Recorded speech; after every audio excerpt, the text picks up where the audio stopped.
Ever wonder why the United States has such a deep footprint in Latin America? It's not mere coincidence. It traces back to a policy known as the Monroe Doctrine. Named after the 5th U.S. President James Monroe, this doctrine, declared in 1823, was a defining moment in American foreign policy. The Monroe Doctrine was, in essence, a declaration of political self-determination. It stated that the Americas, both North and South, were off limits to further European colonization, and any attempts would be viewed as acts of aggression against the United States. It was like drawing a line in the sand, telling the old world to keep out of the new. Now you might be thinking, why would Monroe make such a bold statement? Well, this was a time when many Latin American nations were gaining independence from their European colonizers.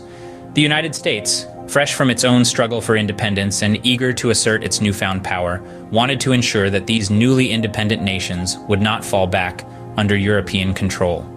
The Monroe Doctrine, therefore, was not just a protective measure for the United States, but a statement of solidarity with the fledgling republics of Latin America. However, it wasn't all altruistic. The doctrine also served American economic and strategic interests by keeping European powers out of its backyard. Over the years, this doctrine has been invoked repeatedly to justify U.S. interventions in Latin America, often under the guise of protecting stability and American interests. From the Spanish-American War to the Cuban Missile Crisis, the Monroe Doctrine has been at the center of many significant moments in U.S.-Latin American relations. In conclusion, the Monroe Doctrine was a game-changer in international relations, setting the stage for future U.S. involvement in the Americas. Its impact, however, has been complex and contentious, shaping the power dynamics in the region and influencing the course of events in ways that are still being felt today. Stay tuned as we delve deeper into this intriguing aspect of history in the next scenes. Now let's take a step back in time and walk through the key events related to the Monroe Doctrine. This journey begins in 1823 when President James Monroe boldly declared to the world that the Americas were no longer open for European colonization. This was a defining moment in U.S. foreign policy, setting the stage for future U.S. interactions with Latin America. Moving forward, we see the doctrine flexing its muscles during the Spanish-American War at the end of the 19th century. The U.S., under the guise of the doctrine, intervenes in Cuba's struggle for independence from Spain. The result? A victory for the U.S. and a new role as an imperial power. Our timeline then takes us to the early 20th century with the introduction of the Roosevelt Corollary. This amendment to the Monroe Doctrine, declared by President Theodore Roosevelt, gave the U.S. the right to intervene in Latin American nations to prevent European intervention. The corollary allowed the U.S. to assert itself as an international police power in the Western Hemisphere, further solidifying its influence over Latin America. Fast forward to the mid-20th century, we find ourselves amidst the chilling Cold War tensions. The Cuban Missile Crisis of 1962 becomes a key event in the Monroe Doctrine's narrative. The U.S., perceiving the Soviet Union's attempt to place nuclear weapons in Cuba as a threat, enforced a naval blockade. This was a clear illustration of the U.S. invoking the doctrine to justify its interventionist actions. Another significant event worth noting is the Reagan Doctrine of the 1980s. This policy marked a shift from preventing European intervention to actively supporting anti-communist insurgencies in Latin America. The doctrine was used as a rationale for the U.S. involvement in the Nicaraguan Contras conflict, among others. Reflecting on these events, it's clear that the Monroe Doctrine has been a powerful tool in the U.S.'s foreign policy arsenal. It has been invoked time and again to justify interventions in Latin America, shaping the political landscape of the region and influencing U.S.-Latin American relations. Each of these events marked a significant chapter in the story of the Monroe Doctrine, influencing the relationship between the U.S. and Latin America. As we move forward, it's crucial to remember that the impact of these historical events continues to resonate in the present day. But what about the countries in Latin America? How has the Monroe Doctrine impacted them? The Monroe Doctrine has left a profound and lasting imprint on Latin America, shaping its political, social, and economic landscapes.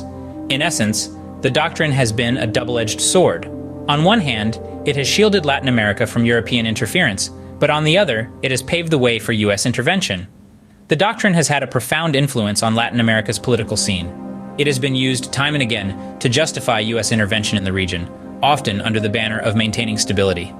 This has led to a complex and often fraught relationship between the U.S. and Latin American countries, with the latter often feeling the weight of U.S. influence. Moreover, the Monroe Doctrine has also played a significant role in shaping the social dynamics within Latin America. The U.S., under the mantle of the doctrine, has often supported regimes that align with its interests, sometimes at the expense of democratic processes and human rights. This has, in some instances, led to social unrest and discord, contributing to the region's tumultuous history. In terms of economics, the Monroe Doctrine has facilitated U.S. economic dominance in the region. Latin American resources and markets have frequently been exploited to serve American interests, often leading to economic disparities and fostering dependency. Over time, this economic influence has evolved into a form of neocolonialism, with the U.S. exerting control over Latin American economies. However, it's crucial to remember that this is not a one-size-fits-all narrative. The impact of the doctrine varies from country to country, shaped by unique historical contexts and national dynamics. In some cases, the doctrine has been a source of contention and conflict, while in others, it has facilitated alliances and partnerships. Yet the overarching sentiment across Latin America is one of a challenge to sovereignty. The Monroe Doctrine has been perceived as a vehicle for U.S. hegemony, undermining the region's autonomy and self-determination. This has fueled anti-American sentiments and resistance movements, shaping the region's struggle for identity and independence. In essence, the Monroe Doctrine has been a defining factor in Latin America's journey, influencing its politics, society, and economy. It's a testament to the complex and often contentious dynamics between the U.S. and Latin America, a relationship marked by power, influence, and resistance. The Monroe Doctrine has left a lasting imprint on Latin America, shaping its political, social, and economic landscapes. As we reflect on the Monroe Doctrine, it's essential to consider the power dynamics it has shaped and the events it has influenced. This doctrine, established in the early 19th century, continues to resonate in the political landscape of the Americas, and its effects can be traced through time. From the outset, the Monroe Doctrine set the stage for the United States to emerge as a dominant force in the Western Hemisphere. It laid down a bold marker, declaring the Americas as the U.S.'s sphere of influence, and effectively drew a line in the sand against European powers. Over the years, this doctrine has manifested in various ways, often justifying U.S. intervention in Latin American affairs. Whether it was to protect American interests, maintain stability, or prevent perceived threats, the Monroe Doctrine has been a recurring theme in U.S.-Latin American relations. However, the legacy of this doctrine is complex and multifaceted. For many in Latin America, it symbolizes a form of neocolonialism, an infringement on their sovereignty. This perspective has sparked tensions and conflicts that persist, shaping the intricate dynamics between the U.S. and Latin American countries. In essence, the Monroe Doctrine has served as both a shield and a sword against European colonization, and a sword to exert American influence. Its echoes can be heard in the halls of power, in the pages of history books, and in the lived experiences of people across the Americas. In understanding the Monroe Doctrine, we gain insights into the complex history of U.S. influence in Latin America. The doctrine serves as a window into the past, a mirror reflecting present realities, and a lens through which we can view potential future scenarios. So, as we conclude this exploration, it's important to remember that history is not just about the past. It's a dialogue between the past, present, and future, and the Monroe Doctrine is a key voice in that conversation. What are your thoughts on this? Comment below, and subscribe for more intriguing historical discussions. Until next time.